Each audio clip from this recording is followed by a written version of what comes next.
What if I told you God didn't create humans? Humans created God. Yes, the same idea that billions follow today may have started with fear, survival, and a deep need to find meaning in chaos. Imagine being one of the first humans, staring at a storm you couldn't stop, hearing thunder you couldn't explain, watching loved ones die without understanding why. In that darkness, a single question echoed through the mind. Is someone watching me? And just like that, a spark lit the fire of belief. Human beings have shaped God in their image for thousands of years. But why? Why does every ancient civilization, no matter how isolated, tell stories of a higher power? Is it instinct? Is it fear? Or is it something deeper, coded into the human brain itself? This is not just a story of religion. This is the story of the mind, of imagination, of how faith began not in the heavens, but inside us.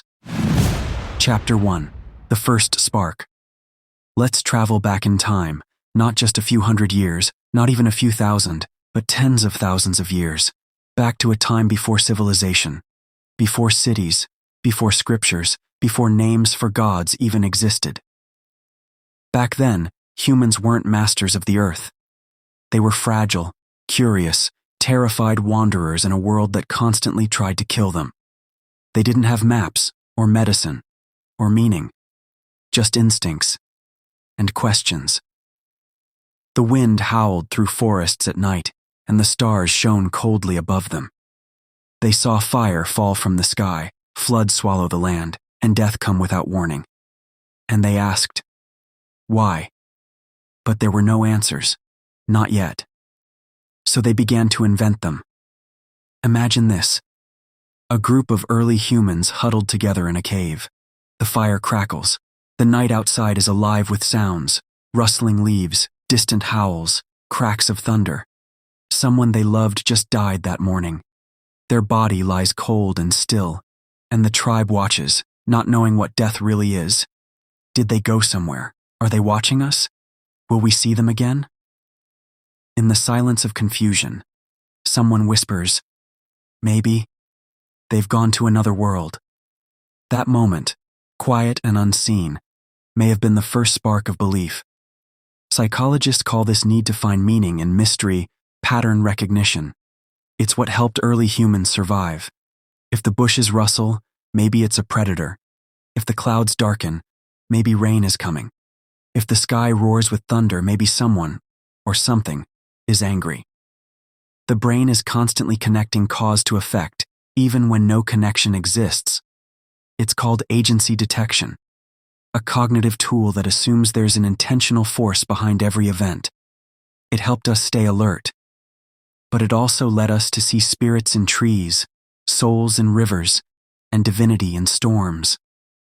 To survive, humans needed stories. To protect themselves, they created rituals. And so the earliest gods were born, not in temples, but in minds desperate to control the uncontrollable. The sun became a god because it gave light and warmth. The rain became a god because it nourished the crops. The volcano became a god because it destroyed everything in its path. These weren't just metaphors. They were survival strategies. By believing in these forces, early humans felt a sense of control. If we dance, maybe it will rain. If we offer something, maybe the spirits will protect us. If we pray, maybe we won't die. The line between fear and faith was thin, and often invisible. Anthropologists believe the very first forms of religion were animistic, a belief that everything in nature is alive, and everything has a spirit. A rock, a tree, a mountain, a river. Each had its own energy, its own soul, its own moods. And to ignore or disrespect these invisible forces could bring punishment. So early humans honored nature not just with gratitude, but with fear. But belief wasn't only about fear, it was also about comfort. When a child died, the tribe imagined their spirit watching from the stars. When the hunt failed, they prayed to the animal gods for forgiveness. When lightning struck, they saw it not as chaos, but as a message. Belief gave them something powerful, a reason. And in a world full of unexplainable suffering, a reason is everything. Now imagine again. An elder in the tribe sits by the fire. He begins to tell a story about how the moon chases the sun, about how the stars are the eyes of their ancestors, about how their people were chosen by the sky spirits to survive. The children listen, their eyes widen. The story becomes legend, and legend becomes truth. In this way, religion didn't arrive like lightning. It grew slowly, like a seed, passed from one fearful mind to another, shaped by memories, retold through stories, and wrapped in mystery. Modern science now confirms what ancient tribes only intuited. Our brains are built to believe. Neuroscientists have found that when people engage in religious thought, specific parts of the brain light up, particularly areas responsible for social cognition, memory, empathy, and pattern recognition. In other words, the same mental tools we use to understand other people are the ones we use to imagine and interact with gods. It makes sense, because most gods weren't just forces. They were characters, with personalities, with desires, with tempers, and with rules. They weren't distant. They were watching, they were judging, they were listening. From fire spirits to sky fathers, early gods were modeled after the only thing humans knew: themselves. They loved, they hated, they rewarded, they punished. In creating gods, humans were not reaching upward. They were projecting outward. What they feared, they made sacred. What they admired, they made divine. What they couldn't control, they called God. So the question isn't just, when did religion begin? The deeper question is, did we ever live without it? Because as long as humans have had imagination, as long as we've told stories around a fire, as long as we've buried our dead and asked why, we've always believed in something more. Even if that something was created in our own minds.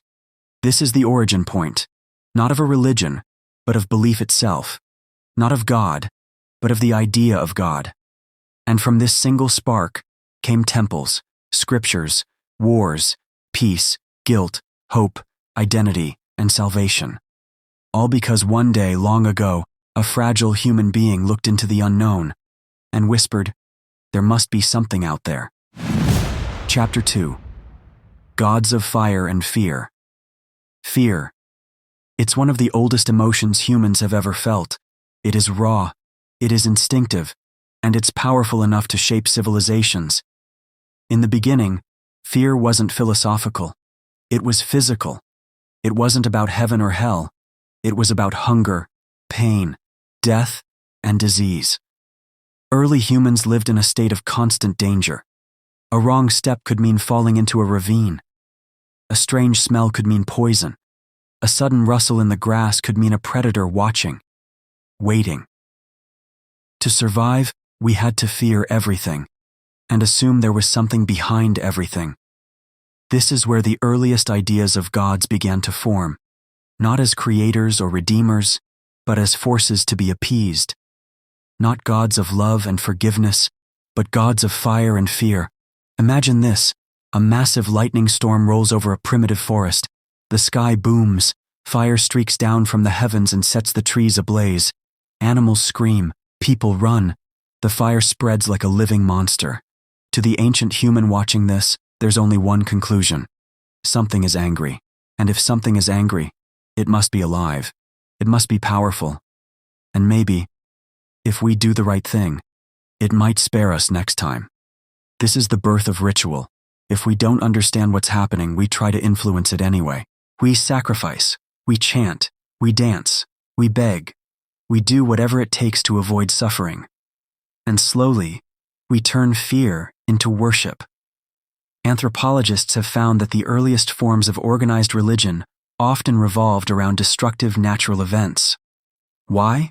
Because nothing else inspired such awe, such helplessness, such terror. Volcanoes weren't just geological phenomena. They were mouths of angry gods. Earthquakes weren't tectonic shifts. They were footsteps of divine wrath.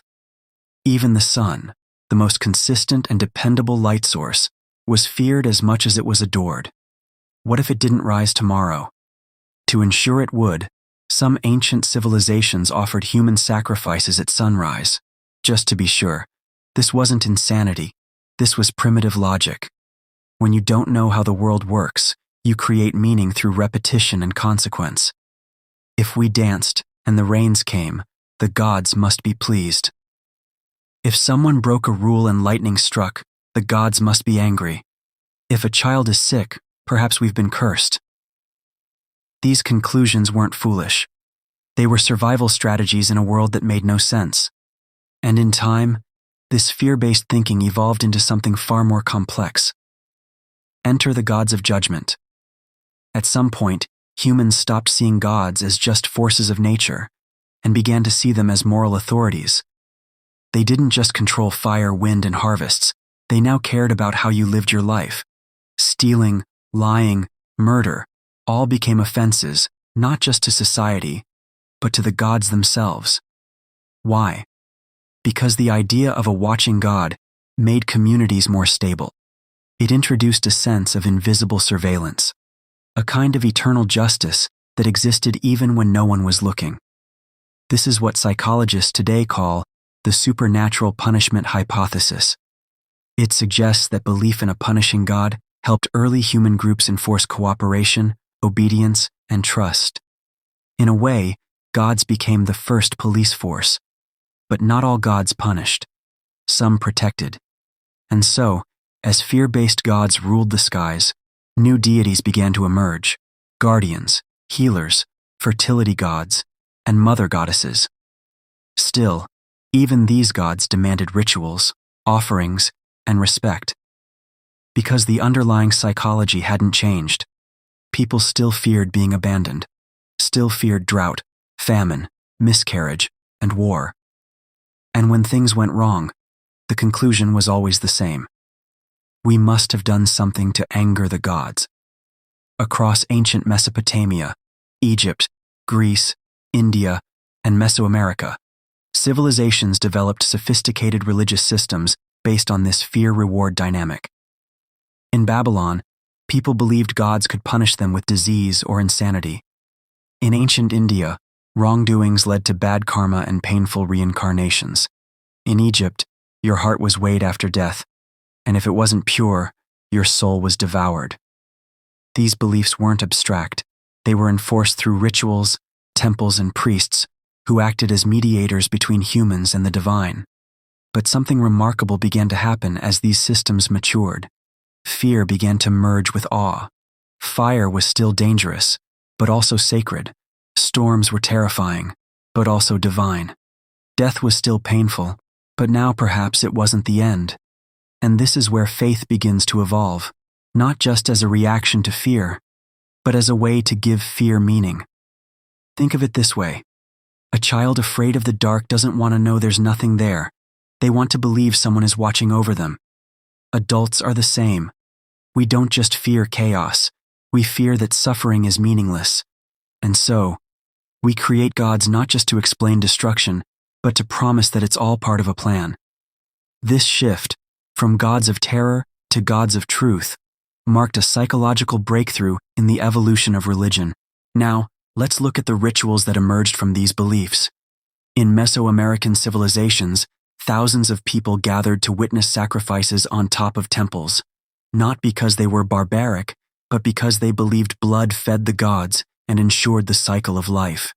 In ancient Rome, people feared the wrath of Mars, the god of war, and prayed to him before battles, not just for victory, but to avoid dishonor and death.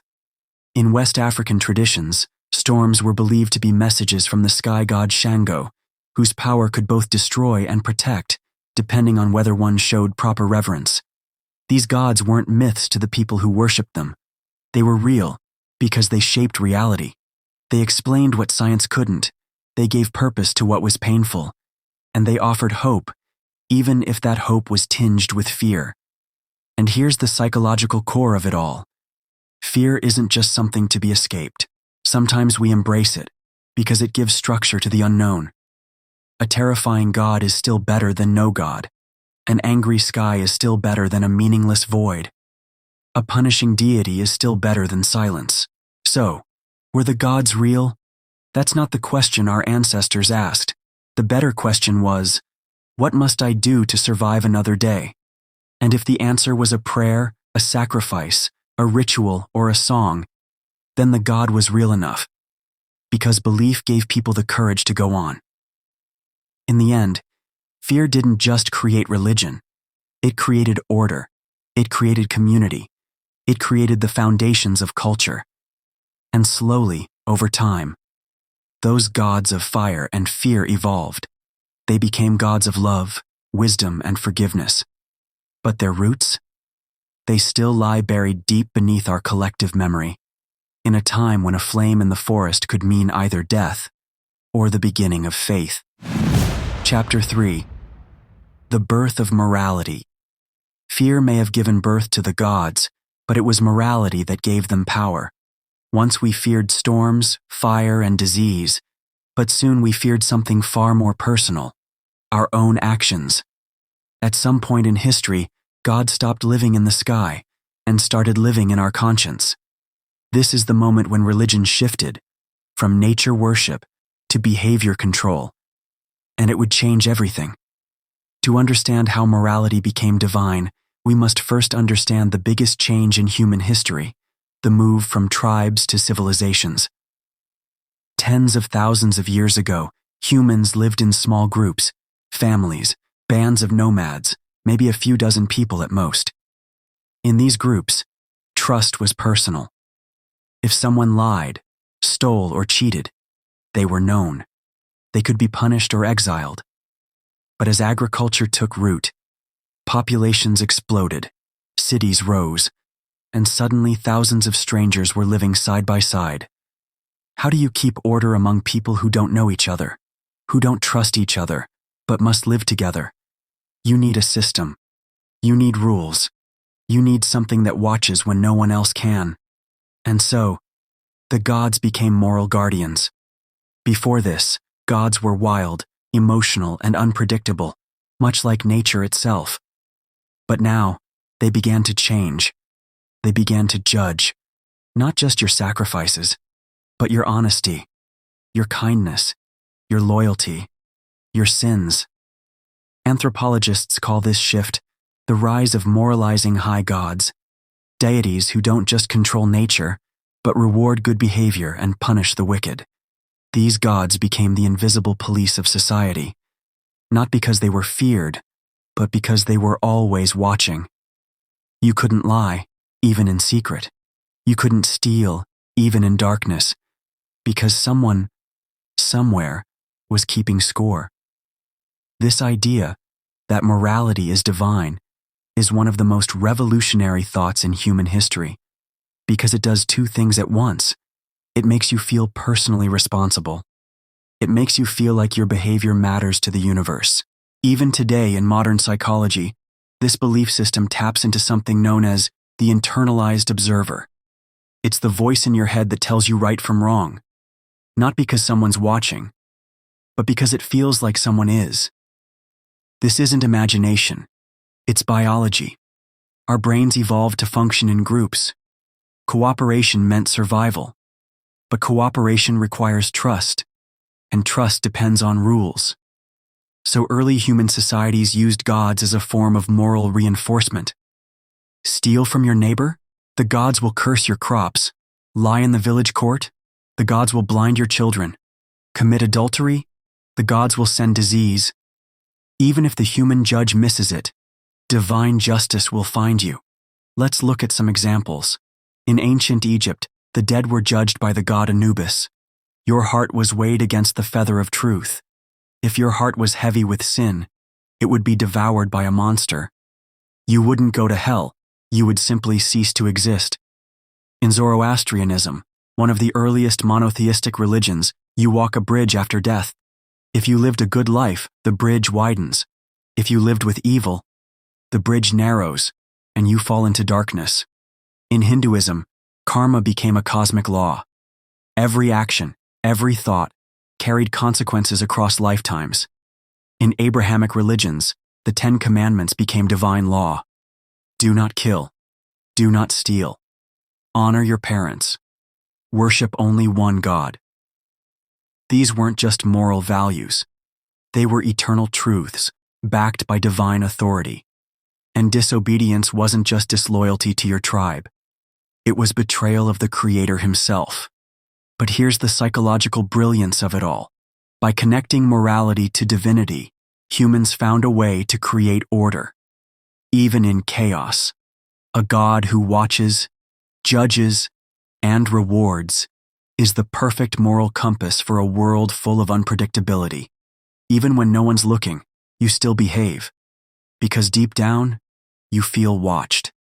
Neuroscientists have found that people who believe in moralizing gods are more likely to act altruistically, even when it costs them, not because they're afraid of punishment, but because belief in divine justice creates a psychological safety net. If I suffer now, I'll be rewarded later. If I do good, even when no one sees it, it still counts. This is one of the most powerful motivators in human behavior. Delayed divine reward. It builds resilience. It builds community. It builds civilizations. But it also has a dark side. Once morality became divine, so did judgment. And what started as a tool for order became a weapon for control. If a priest speaks for the gods, then his word becomes law. If your beliefs don't match his, you're not just wrong, you're a heretic. God became the judge, but humans wrote the sentence. Throughout history, we've seen this play out. The Inquisition, witch hunts, honor killings, the caste system, religious wars, holy punishments for personal sins. When morality becomes divine, disagreement becomes dangerous. Because now, you're not just questioning an idea, you're challenging the heavens. Yet despite this danger, the connection between God and morality persists, because it answers the most ancient human question: how should I live? Not just to survive, but to be good, to be worthy, to be seen. So where does this leave us? Was morality invented by religion, or did religion simply amplify a morality that was already inside us? Evolutionary psychologists argue that humans are social creatures, and we developed empathy, cooperation, and fairness long before temples were built. But religion gave those instincts meaning. It gave us a reason to be good, even when it's hard. It told us that our actions matter, not just to others, but to the universe itself. In creating gods who reward good and punish evil, humans weren't just explaining the world, they were shaping it. We invented a system that could hold us all accountable, even when no one else could. And in doing so, we created a mirror. One that didn't just show what we feared, but what we valued, what we aspired to, what we hoped to become. Because in the end, the birth of morality and religion wasn't just about rules. It was about becoming more than animals. It was about rising above instinct. It was about telling ourselves, I can choose, I can be better. And if someone is always watching, maybe I will be.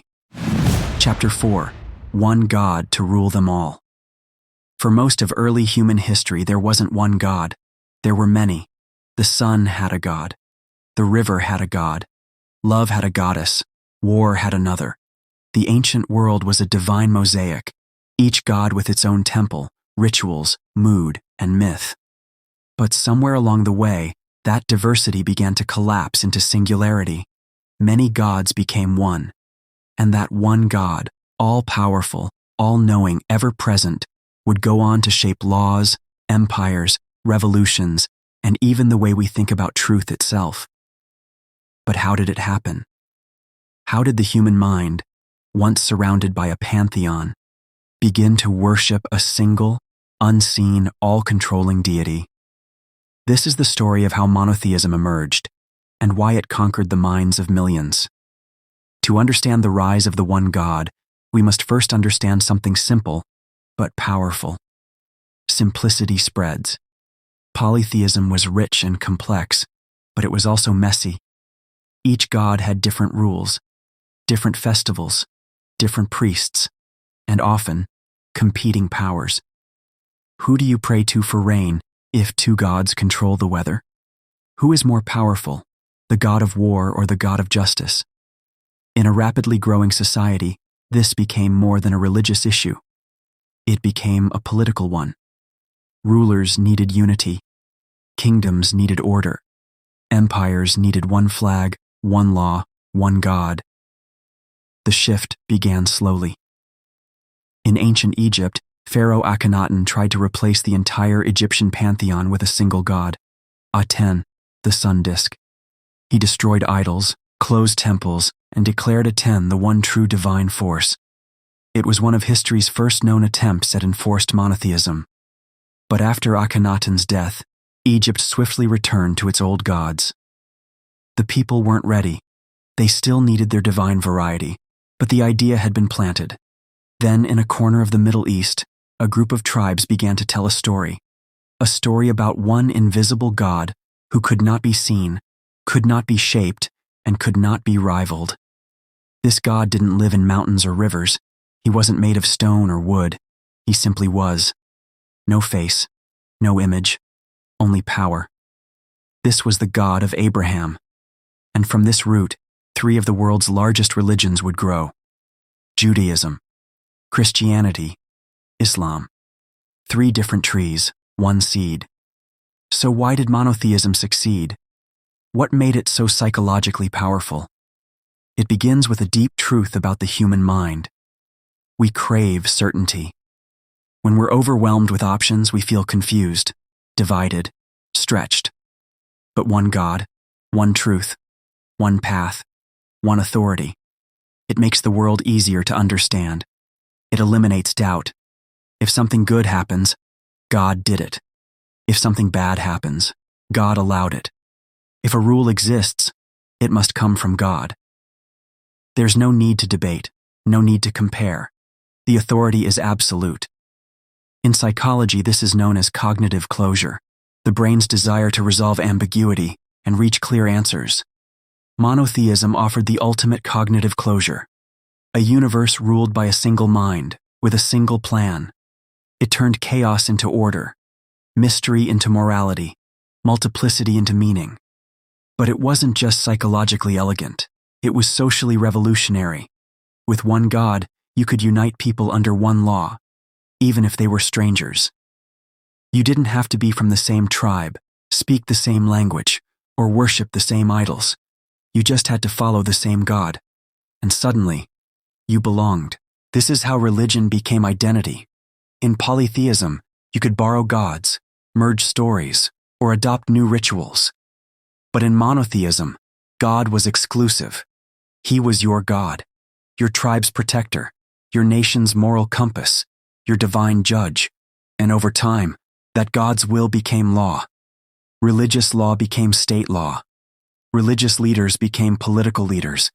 The word of God became the word of kings, and questioning that word was no longer just heresy, it was treason. This is the double-edged sword of monotheism. It unites, but it also divides. It simplifies, but it also excludes. If there is only one true God, then all other gods must be false. Which means, other beliefs aren't just different, they're wrong, dangerous, blasphemous, and from this belief, holy wars were born. But let's step back from politics. Let's return to the mind. What does it feel like to believe in one God? It feels intimate, personal, focused. You're not navigating a bureaucracy of deities. You're having a relationship with the divine. You can pray, confess, hope, repent, and in return, you're promised purpose. Monotheism doesn't just say, here's what God wants. It says, you are part of God's plan. Your life has meaning. Your suffering has purpose. Your soul is eternal. That's a powerful promise, especially in a world full of pain and uncertainty. Even today, modern society is shaped by this legacy. The idea that truth is singular, that right and wrong are absolute, that justice must be universal. All of these stem from the monotheistic mindset. We think in ones: one God, one truth, one love, one life. Even atheism, in many ways, is a reaction to monotheism. It doesn't reject all gods. It rejects the idea of God altogether. But the shape of that rejection still reflects the framework of monotheism. So was monotheism an evolution of religion, or a revolution? Maybe it was both. It brought structure to the soul, order to the cosmos, and a powerful tool for building nations and moral codes. But it also brought rigidity, dogma, and centuries of division over whose God was the real one. And yet, the psychological need it answered is timeless. The need for unity, for direction, for cosmic justice, for a story that makes sense of everything. When humans looked at the sky and asked, "Who's in charge?" monotheism gave the simplest and most powerful answer: only one. Chapter 5. Faith in the Brain. We've journeyed through fire, fear, morality, and monotheism. But what if the most important temple wasn't built from stone, but from neurons? What if God doesn't just live in heaven, but inside the folds of the human brain? This chapter isn't about mythology. It's about biology, and how the organ behind your eyes might be the true architect of faith. Let's begin with a simple question. Why do humans believe? Not just believe in gods, but in things we can't see, touch, or prove. We believe in love, in justice, in luck, in fate. Belief is not an anomaly, it's a default setting. And now, with advances in neuroscience and psychology, we're beginning to see why. Inside your skull is an astonishing network of about 86 billion neurons. Together, they form the most complex structure in the known universe, the human brain. And this brain is wired to do a few specific things very well: detect patterns, assign meaning, create stories, imagine minds, seek comfort in uncertainty. Combine those 5 things, and what you get is belief. Let's start with pattern recognition. Humans are exceptionally good at spotting patterns, even when none exist. It's what helped us survive in the wild. If I heard a rustle and then got attacked, maybe the rustle means danger. It's better to make a false connection than to miss a real threat. This is known as a type 1 error, a false positive. This is known as a type 1 error, a false positive, and our brains make them all the time. This same error leads us to connect thunder with gods, luck with rituals, and tragedy with punishment. The brain would rather see a pattern that isn't there than miss one that could hurt us. Now let's talk about meaning making. Humans are meaning machines. We cannot accept randomness. A storm isn't just weather, it's a sign. A dream isn't just noise, it's a message. A coincidence isn't just chance, it's fate. When we lose someone we love, we don't just say, "They're gone." We say, "They're watching over us. They're in a better place." This happened for a reason. It's not just comforting, it's neurologically rewarding. MRI scans show that the brain lights up in areas related to emotion regulation when we create meaning from painful events. In other words, faith helps us feel better because it literally soothes the brain. Now, onto one of the most fascinating aspects: theory of mind. This is your brain's ability to imagine that other people have thoughts, intentions, emotions, even when you can't see them. It's what lets you guess what your friend is feeling, what your boss is thinking, what your partner needs, without them saying a word. It's also what lets you imagine a God watching you. When you pray, when you confess, when you thank the universe, you're engaging the same brain regions used for imagining human minds. This is why gods across cultures are described like people. They have moods. They love. They punish. They forgive. We created gods in our image because the brain processes the divine like a social relationship. Let's go deeper. There's a part of the brain called the temporoparietal junction, TPJ. It's crucial for understanding other minds. Studies show that when religious people talk about God's thoughts or feelings, the TPJ is highly active, just as it would be if they were talking about a real person. This suggests something profound. To the brain, God is not just a concept, he is experienced as a presence. Now consider the prefrontal cortex, the part of your brain responsible for decision-making, self-control, and abstract thinking. When you reflect on moral dilemmas, pray, or engage in spiritual reflection, this region lights up. Religious thought activates the same brain regions as ethical reasoning. This supports what psychologists have long observed. Faith and morality are often neurologically linked. Even if one doesn't believe in a specific God, the mental habit of reflecting on right and wrong shares the same neural circuits. But here's the twist. Even atheists show these patterns. When asked to contemplate death, people, regardless of belief, show increased activity in brain areas associated with meaning-making and imagination. This suggests that the drive to believe, or disbelieve, is not just cultural, it's cognitive. So where does that leave us? Does this mean God is just a neurological illusion? Not necessarily. Understanding how the brain experiences God doesn't mean God is false. It simply means our brains have tools that allow us to form spiritual experience. Just like we have tools to feel love, to imagine futures, to dream of things that don't exist yet. Faith may be born in the brain, but that doesn't make it meaningless. It makes it human. And in many ways, religion was our first psychology. Long before therapy, people turned to gods to cope with guilt, grief, fear, and trauma. Long before science, they turned to the divine for answers. Prayer was a form of meditation. Rituals were a form of habit building. Scriptures were early cognitive frameworks, telling us how to think, behave, relate, and belong. In fact, modern neuroscience is now revisiting ancient spiritual practices through a scientific lens. Meditation, once considered a purely religious act, now shows measurable changes in brain structure and stress reduction. Prayer activates reward systems and lowers anxiety. Gratitude journaling, which mirrors religious thanksgiving, boosts dopamine and serotonin. Even singing in groups like hymns or chants releases oxytocin, the bonding hormone. In other words, spirituality works, even when stripped of supernatural belief, because it's rooted in how the human brain is designed to function. But here's the beauty of it all. We don't need to choose between science and spirituality. Understanding the brain doesn't destroy God. It shows how deeply connected we are to the divine experience. Whether you believe in a creator or not, the machinery of belief lives in you. And for thousands of years, it's helped people find purpose, connection, and peace. So maybe the most important question isn't, is God real? But rather, why do our brains long for God at all?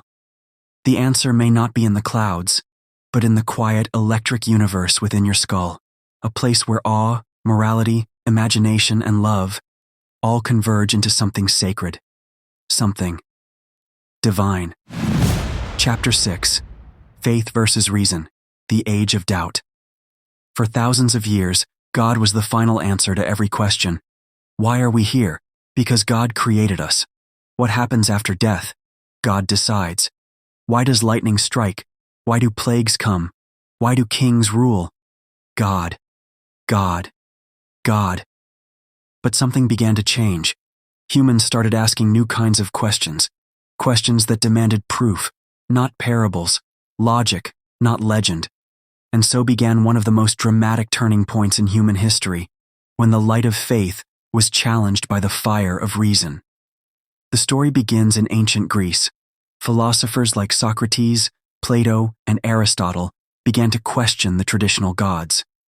Not out of blasphemy, but out of curiosity. What is truth? What is justice? What is the universe made of? They didn't reject gods altogether, but they searched for answers beyond the divine.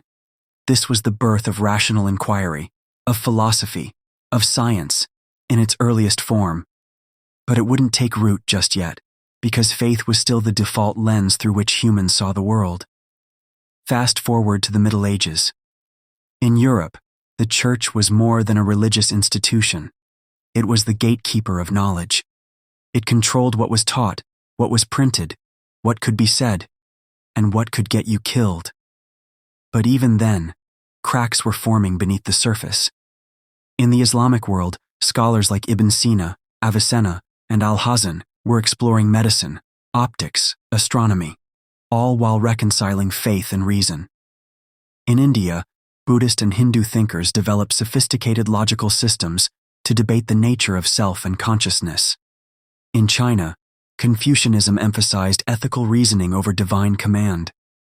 Around the world, the seeds of doubt and reason were quietly being sown. Then came the explosion, the Renaissance, a rebirth of art, science, and individual thought. Leonardo da Vinci dissected bodies to understand anatomy. Copernicus dared to suggest that the Earth orbited the Sun. Galileo built a telescope and looked deeper into the heavens than anyone had before. He saw moons orbiting Jupiter, proof that not everything revolved around Earth. But when he shared this discovery, he was branded a heretic, because he wasn't just challenging astronomy, he was challenging religious authority. This was the first collision between belief and evidence, between sacred truth and observable truth. And yet, the more we discovered, the smaller God's territory seemed to get. The weather, explained by pressure systems. Disease, caused by bacteria, not curses. Earthquakes, tectonic shifts, not divine anger. Life itself, DNA, evolution, natural selection. Science wasn't just answering questions, it was replacing the old ones. And with every discovery, more people began to wonder, do we still need God? Enter the Enlightenment, a movement across 17th and 18th century Europe that changed everything. Thinkers like Voltaire, Kant, Hume, and Rousseau pushed reason to the center of human life. They believed in rational ethics, secular governance, individual rights, and the idea that truth should be tested, not trusted blindly. For some, faith still had a place, but it was now being challenged by human intellect. The Enlightenment was the moment we began to say, I can think for myself. But this created a deep tension, because faith isn't built on evidence. It's built on trust, tradition, hope, and transcendence. And for millions, that faith wasn't shaken by microscopes or telescopes. In fact, some grew stronger. Because where science explained the how, religion still answered the why. Why am I here? What is good? What is the meaning of suffering? Science could tell us how stars are born, but it couldn't tell us why we weep beneath them. This is where the age of doubt truly begins. Not in the rejection of religion, but in the internal wrestling match between two ways of knowing. On one side, reason, testable, observable, falsifiable. On the other, faith, intuitive, emotional, transcendent. They are not enemies, but they speak different languages, and many of us live caught between them. In the 19th century, the struggle intensified. Charles Darwin published On the Origin of Species, and the idea of evolution shook the foundations of creation myths around the world. Friedrich Nietzsche declared, God is dead, not as celebration, but as warning. He believed that removing God from culture would leave a moral vacuum, a world without purpose, without unity, without meaning. It wasn't a victory cry, it was a eulogy, and it still echoes today. In the 20th century, existentialism emerged, a philosophy that said, life has no inherent meaning, you must create it yourself. Thinkers like Sartre, Camus, and Simone de Beauvoir embraced freedom, but also anxiety, despair, and absurdity. In this view, faith isn't wrong, it's optional. But without it, you carry the full weight of meaning on your own shoulders. No heaven, no plan, just choice. And yet, even now in the 21st century, with AI, quantum physics, and interplanetary exploration, faith endures, across cultures, across generations, across every level of education, science, and doubt. Why? Because faith isn't about ignorance, it's about longing. The longing for order, the longing for hope, the longing to feel connected. Even many atheists and agnostics still seek ritual, awe, spirituality, and moral meaning, just without a divine figure attached. Faith has evolved. It's become personal, flexible, even metaphorical, but it's still here. So, what's the future? Will science finally erase belief? Or will we find a new balance, a way for reason and reverence to coexist? Maybe the better question is, can we accept both? Can we use reason to build the world and use faith to remind us why we want to build it? Because science shows us what is, but faith still points to what could be, not as facts, but as visions of justice, of peace, of love. In the end, the age of doubt didn't kill faith. It refined it, tested it, purified it. And today, each of us stands at a crossroads. Will we lean into mystery or into measurement? Will we trust what we can't prove or only what we can test? Or can we hold both? Reason in one hand, faith in the other, and walk forward together. Chapter 7. The Future of Faith. The ancient gods have faded, temples have turned to dust, and yet faith still burns. From fire worship to AI prayers, from sacrifice to self-reflection, from thunder to theology, the story of God has never stood still. But now we arrive at the most important question of all. What happens next? In a world of algorithms, neural implants, space colonies, and simulated realities, does God still belong? Or are we watching the final chapters of faith unfold? Let's start by looking around. The 21st century is unlike anything humanity has seen. Technology has outpaced tradition. Science explains what once seemed divine. Information is instant. Belief is optional. In some countries, religion is fading. Churches are closing. Young people are walking away from organized faith, not with anger, but with quiet indifference. They're not asking, is God real? They're asking, why does it matter? This shift has a name: secularization.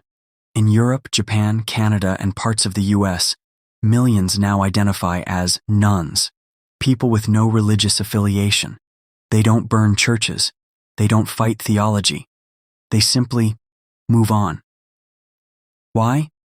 Because they don't need God to explain lightning, disease, or the stars. They have science. They have psychology. They have the internet. But don't confuse this with the death of faith. Because while formal religion may decline, spiritual hunger is still everywhere. People are meditating, chanting, manifesting, reading ancient texts, exploring consciousness, practicing gratitude, and seeking something more. Faith isn't dying. It's evolving. It's leaving behind dogma and becoming personal, more felt than followed, more experienced than enforced. This is not a rejection of the sacred, but a return to its inner form. Now, let's look forward. The future will be shaped by three forces: technology, globalization, existential risk, and all three will change how we relate to the divine. First, technology. As AI grows smarter and machines mimic human thinking, new gods are emerging. Think that's an exaggeration? Ask someone who trusts Google more than their pastor. Ask a child who talks to Alexa like she's alive. Ask a coder who trains an AI that outperforms their own mind. We are now creators of synthetic intelligence, beings that may soon surpass us. So the question arises, if we create a mind greater than ours, does that make us gods, or have we invented new ones? Already, people are building AI-powered prayer bots, digital temples in the metaverse, crypto-based churches, even consciousness-uploading cults. This isn't science fiction, it's spiritual transhumanism. The divine is being digitized, and our minds must catch up. Second, globalization.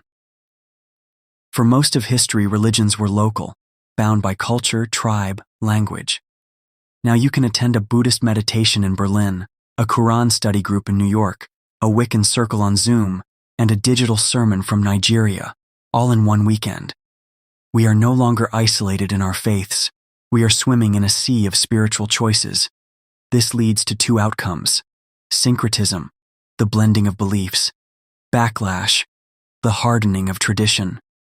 Some people will build bridges, others will build walls. But one thing is certain: the future of faith will be plural. No one narrative will dominate. No one truth will silence the rest. We are moving toward a mosaic of meaning, and that could be beautiful, or chaotic, or both. Third, existential risk. The modern world is fragile: climate collapse, nuclear weapons, pandemics, AI gone rogue, biotech disasters. We are more powerful than ever, but also more vulnerable. And when crisis strikes, humans return to the oldest instinct of all: faith. Not out of weakness, but out of the desperate need for hope, for order, for meaning when everything else breaks down. In times of peace, we ask, is God necessary? In times of fear, we whisper, God, are you there? So while science may rise, faith may never fall, because it answers not the how, but the why. But here's the deeper truth. The future of faith is not just about religion, it's about what it means to be human. If we erase God from our stories, will we fill that space with purpose? Or will we drift into apathy, loneliness, nihilism? If we reject sacred texts, can we still build moral frameworks that hold us together? If we stop believing in heaven, can we turn earth into something worth revering? These are not just spiritual questions, they are civilizational ones. So what might the next stage of belief look like? Some philosophers speak of a coming global ethic, a shared moral code beyond religion. Others speak of a cosmic spirituality, born not from ancient myths, but from awe at the universe, at quantum entanglement, black holes and multiverses. Some imagine a return to the sacred, where we rebuild the mystery of life not with gods in the sky, but in the beauty of consciousness itself. And some still hold to tradition, to the cross, the crescent, the star, the flame, the sound of a bell in a temple. Because in those old symbols, they still find something alive. So maybe the question is not, will faith survive? But rather, what shape will it take?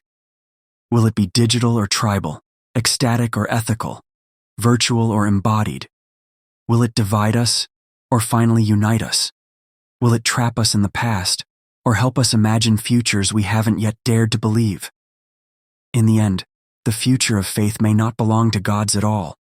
It may belong to us, to the stories we choose to carry forward, to the rituals we reinvent, to the compassion we teach, to the wonder we protect. Because even if the gods were invented by humans, what we were really trying to invent was a reason to keep going, to love, to forgive, to belong, to hope. That's the fire we've carried since the beginning, the one that refuses to go out. And in that flame, faith still flickers, not because it's true, not because it's false, but because it's human. From the shadows of firelit caves to the glow of quantum screens, the human story has always been a search for light in a world full of questions. Where did we come from? Why do we suffer? What happens when we die? And above all, who, if anyone, is watching? In our longing, we invented gods, not to control us, but to comfort us, not to explain everything, but to remind us we weren't alone. We gave the unknown a face. We gave silence a voice. We called it God. And in doing so, we built temples, fought wars, wrote sacred books, and gave meaning to our joy and dignity to our pain. Some believed in many gods, a divine crowd that mirrored our own chaos. Some narrowed it down to one, a single cosmic mind behind it all. And some said, there is no God at all, only us. But no matter the answer, the question never died, because belief is more than religion. It's a reflection of our deepest human need, to find order in chaos, hope in despair, and purpose in pain. Whether whispered in prayer, or chanted in ritual, or spoken in silence during heartbreak, faith became the bridge between our fragile lives and something infinite. Over time, we began to split the world, faith on one side, reason on the other. But the truth? They've always danced together. Faith gives us dreams, reason builds them. Faith gives us vision, reason gives us tools. We need both to be fully human. Today we live in an age of answers. Everything can be Googled, simulated, measured. And yet, the big questions remain. What is consciousness? Why do we love? What happens at the edge of death? In a world of smart machines and infinite data, we are still that same wondering species, looking up at the stars, asking quietly, is there something more? So, where does faith go now? Maybe it no longer needs to sit in pews or wear robes. Maybe it lives in how we raise children, in how we forgive, in how we care for one another when no one is watching. Maybe God isn't above us, but between us. In the moments we choose kindness over cruelty, empathy over ego, love over fear. The truth is, whether or not God is real, we are. And the stories we tell about heaven and hell, justice and redemption, suffering and salvation, they shape how we treat one another. They shape how we treat ourselves. That's the real power of faith, not in proving it, but in how it changes the way we live. So maybe the final chapter isn't about God at all. Maybe it's about us, the meaning we make, the love we give, the fire we keep alive, generation after generation, not because we're certain, but because we dare to believe in something more. And maybe that's all faith ever was, not the answer, but the courage to keep asking.